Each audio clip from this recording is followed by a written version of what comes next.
So this is Rabbi Y.Y. Jacobson, and he's talking about this strange line in Az Yashir.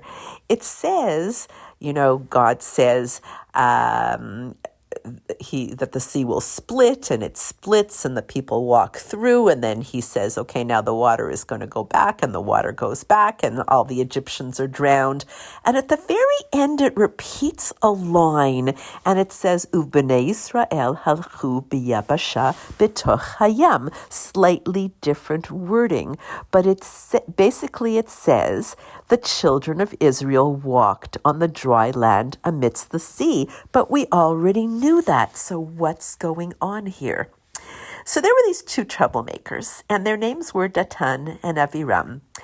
And whenever there was something to complain about in the desert, they were the first ones there. And they caused lots of trouble for Moshe.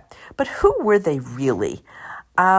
So they didn't believe in God. They didn't believe in Moshe. They didn't believe that any of this prophecy was true, to the point where they had no interest in leaving Egypt, and they did not leave Egypt. So how did they end up in the desert if they didn't leave Egypt?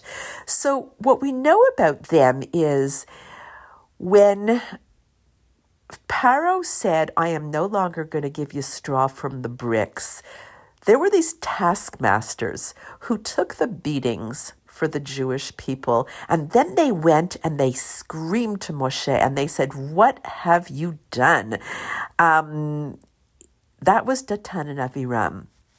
And in the merit of their empathy, in the merit of their caring for another Jew, even though they were troublemakers, and even though they were misguided, and even though they did not believe in Moshe or in God, just the power of caring for the suffering of another Jew was enough to make Hashem split the sea a second time for them. Because when it says, and the children of Israel walked on the dry land amid the sea, children could be as few as two people. And the two people who were the children of Israel, who had their own splitting of the sea, was Datan and Aviram.